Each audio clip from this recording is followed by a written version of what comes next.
अगर आप इस वीडियो को इस उम्मीद में ओपन किए हैं कि आप घर बैठे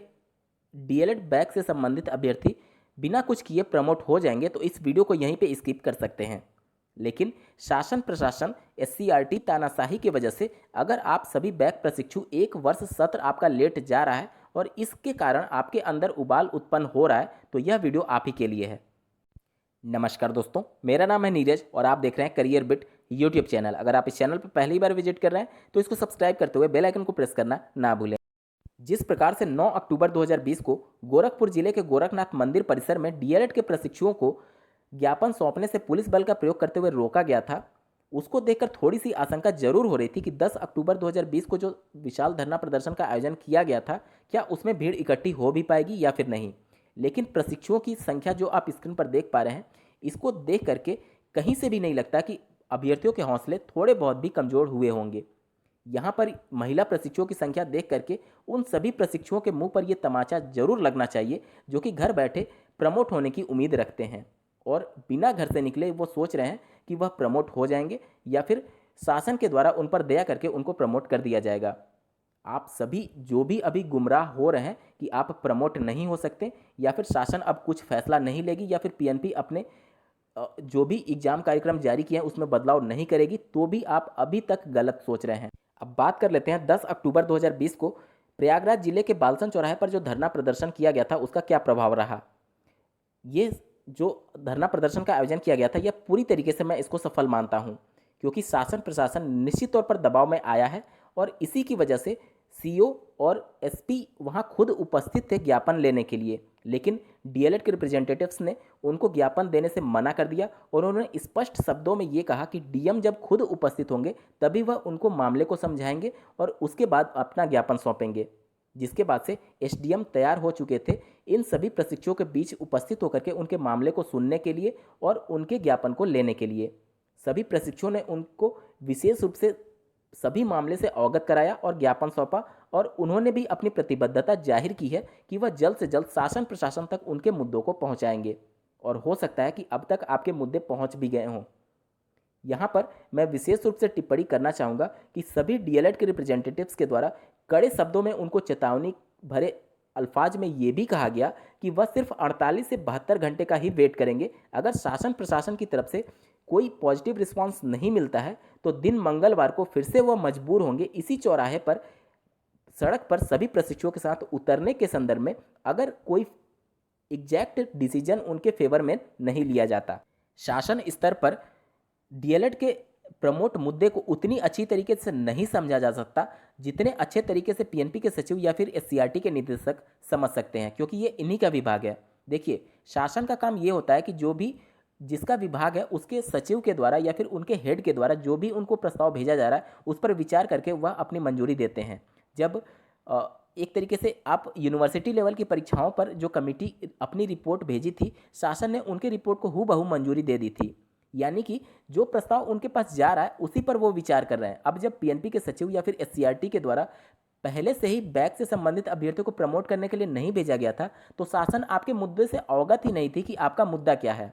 तो गलती यहाँ पर पीएनपी और एससीईआरटी की है जिन्होंने आपके मुद्दों को सही से शासन तक नहीं रखा है, क्योंकि जिस प्रकार से पीएनपी के सचिव दोबारा बैच से संबंधित अभ्यर्थियों के प्रमोट के लिए प्रस्ताव भेजने के लिए तैयार हुए थे, इससे पूरी तरीके से स्पष्ट हो चुका है कि पहले उनके द्वारा प्रस्ताव में बैच से संबंधित अभ्यर्थियों को प्रमोट के लिए नहीं बोला गया था और शासन स्तर पर जो प्रस्ताव भेजा गया था उसी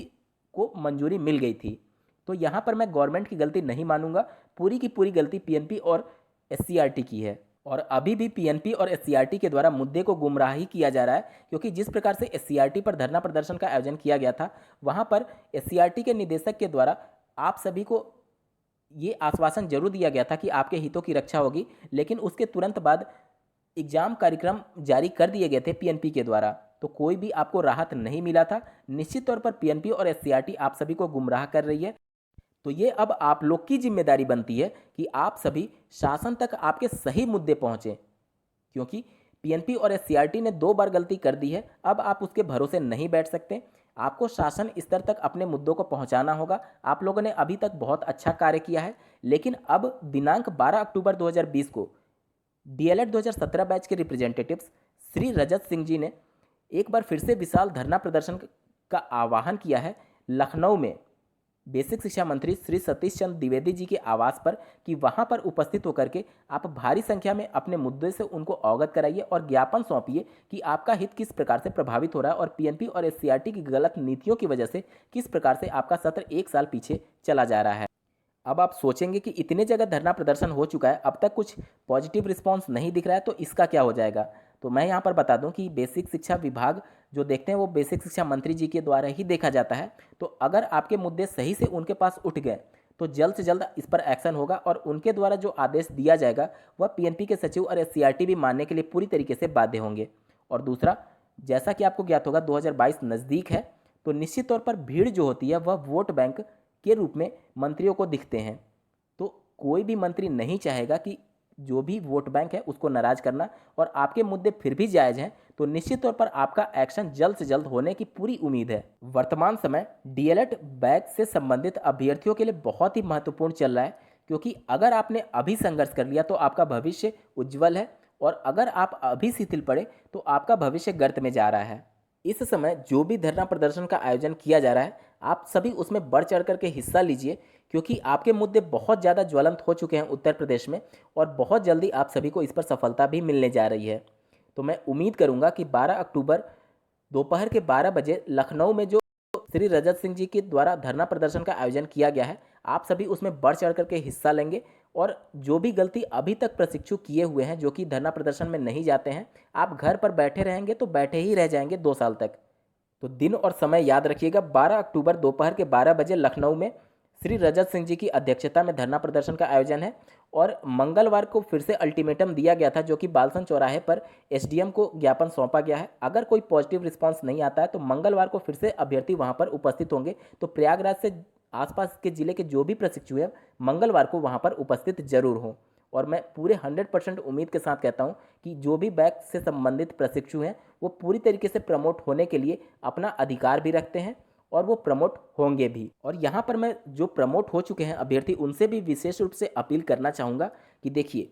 जब ये मामला तृतीय सेमेस्टर में प्रमोट करने के संदर्भ में छात्रों के द्वारा संघर्ष किया जा रहा था, तो उस समय कोई भी बैक या फिर फ्रेश प्रयास अलग अलग बटे हुए नहीं थे, सभी ने मिल करके प्रयास किया था। आज अगर आप सभी प्रमोट हुए हैं तो सिर्फ अपने बदौलत नहीं बल्कि बैक से संबंधित अभ्यर्थियों ने भी इसकी मांग रखी थी। हालांकि शासन प्रशासन और पीएनपी एससीईआरटी की गलत नीतियों की वजह से आज 2 गुट में आप बट चुके हैं, लेकिन स्टार्टिंग से देखा जाए तो आपका जितना सहयोग रहा है बैक प्रशिक्षुओं का भी उतना ही सहयोग रहा है आपके प्रमोट कराने के संदर्भ में। तो ये आपकी नैतिक जिम्मेदारी होनी चाहिए कि जिनकी वजह से आप प्रमोट हुए हैं आप भी उनका साथ दें। इस वीडियो को देखने के लिए आपका बहुत बहुत धन्यवाद। भगवान करे आपका दिन शुभ हो।